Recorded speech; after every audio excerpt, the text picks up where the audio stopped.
د طلاق مبارکه سوره چې د قرآن عظیم الشان 15 سوره ده په مدینه منورې کې را نازله شوې ده. 12 مبارک آیاتونه لري. تلاوت او پښتو ترجمه یې له لومړي آیت څخه اورئ. بسم الله الرحمن الرحیم. د الله په نوم چې ډیر زیات مهربان پورا رحم لرونکی دی. يا أيها النبي إذا طلقتم النساء فطلقوهن لعدتهن وأحصوا العدة واتقوا الله ربكم لا تخرجوهن من بيوتهن ولا يخرجن إلا أن يأتين بفاحشة مبينة وتلك حدود الله ومن يتعد حدود الله فقد ظلم نفسه لا تدري لعل الله يحدث بعد ذلك امرا. ای پیغمبره، کله چې تاسو خلک ښځو ته د طلاق ورکولو اراده کوي نو هغو ته د هغو په عدت کې طلاق ورکړئ او د عدت زمانه سمه پوره وشمیرئ او له الله نه وویریږئ چې ستاسې پروردګار دی. د عدت په زمانه کې مو تاسې هغوی د هغو له کورونو څخه باسئ او نه د هغوی په خپله وځي مګر دا چې که هغوی د کومې څرګندې بدۍ مرتکبې شي او دا د الله ټاکلي حدود دي او څوک چې د الله له حدودو څخه تیری وکړي هغه به پر خپل ځان خپله ظلم وکړي. ته نه پوهیږي ښایي له هغه وروسته الله د توافق څه لاره پیدا کړي. فإذا بلغن أجلهن فأمسكوهن بمعروف أو فارقوهن بمعروف وأشهدوا ذوي عدل منكم وأقيموا الشهادة لله ذلكم يوعظ به من كان يؤمن بالله واليوم الآخر ومن يتق الله يجعل له مخرجا. بیا کله چې د هغوی د خپل عدت موده پای ته ورسیږي نو یا هغوی په ښه توګه په خپله نکاح کې وساتئ یا په ښه توګه له هغوی نه جدا شي او دوه داسې کسان شاهدان ونیسئ چې له تاسې نه د عادل خاوندان وي او ای شاهدانو شاهدي سمه صحیح د الله لپاره ادا کړئ. دغه خبرې دي چې د هغو تاسو ته نصیحت کیږي هر هغه چې پر الله او د آخرت په ورځ باندې ایمان ولري. څوک چې له الله نه په ویریدو کار وکړي الله به د هغه لپاره له ستونزو نه د وتلو کومه لاره پیدا کړي. ويرزقه من حيث لا يحتسب ومن يتوكل على الله فهو حسبه إن الله بالغ أمره قد جعل الله لكل شيء قدرا. او هغه ته بل داسې لارې نه روزي ورکړي چې هغه لوري ته د هغه ګمانه هم نه رسیږي. څوک چې پر الله باندې توکل وکړي د هغه لپاره هغه کافي دی. الله د خپل کار پوره کوونکی دی. الله د هر شي لپاره یوه اندازه ټاکلې ده. واللائي يئسن من المحيض من نسائكم إن ارتبتم فعدتهن 3 أشهر واللائي لم يحضن وأولاة الأحمال أجلهن أن يضعن حملهن ومن يتق الله يجعل له من أمره يسرا.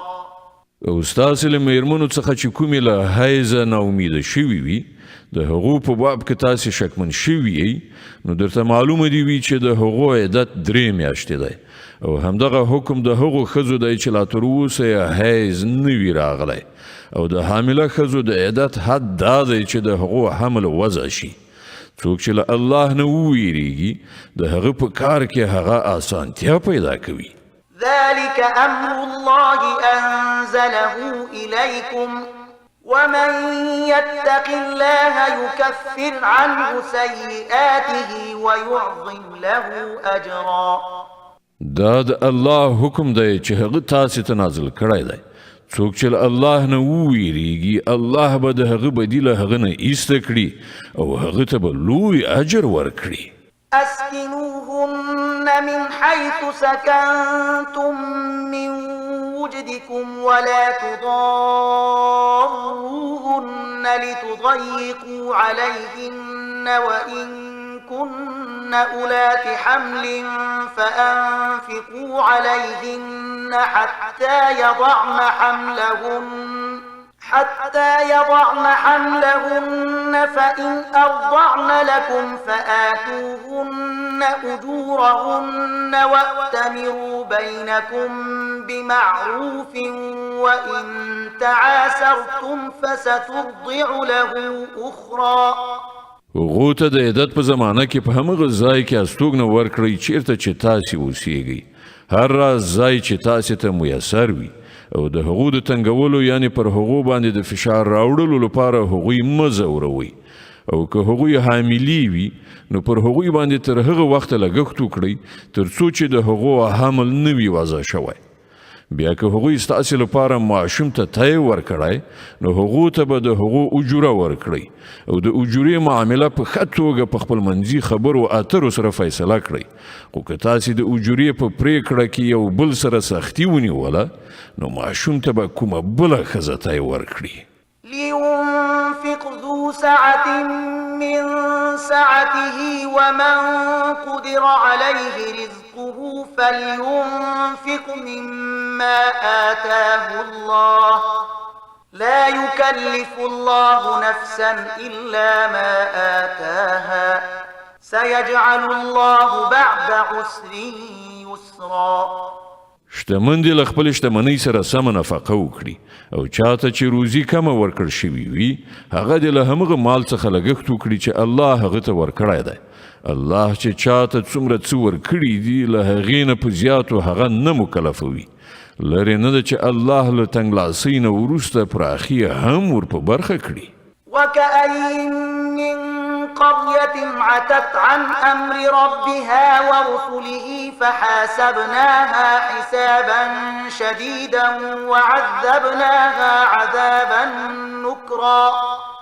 څومره د ښارونو اوسیدونکي دي چې هغوی د خپل پروردګار او د هغه د پیغمبرانو له حکم نه سرغړاوی وکړ، نو موږ له هغو سره سخته محاسبه وکړه او هغوی ته مو سخته سزا ورکړه. فذاقت وبال أمرها وكان عاقبة أمرها خسرا. هغوی د خپلو کړو خوند وڅاک او د هغوی د کار پای سراسر زیان دی.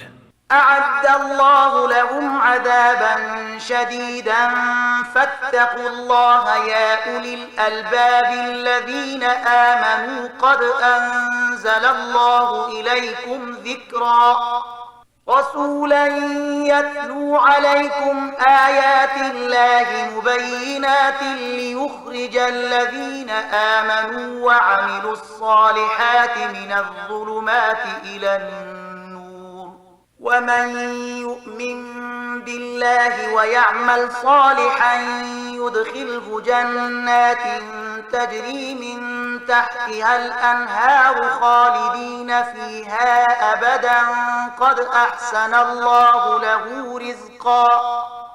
الله په آخرت کې د هغو لپاره سخت عذاب تیار کړی دی، نو له الله نه وویریږئ ای د پوهې خاوندانو چې ایمان مو راوړی دی.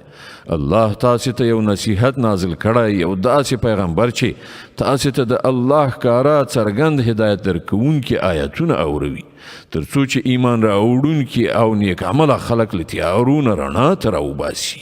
څوک چې پر الله ایمان راوړي او نیک عمل وکړي الله به هغه داسې جنتونو ته ننباسي چې تر هغو لاندې به ویالې بهیږي، دوی به په هغو کې د تل لپاره اوسیږي. الله د دغسې انسان لپاره ډیره غوره روزي ساتلې ده. الله الذي خلق 7 سماوات ومن الأرض مثلهن يتنزل الأمر بينهن لتعلموا أن الله على كل شيء قدير وأن الله قد أحاط بكل شيء علما.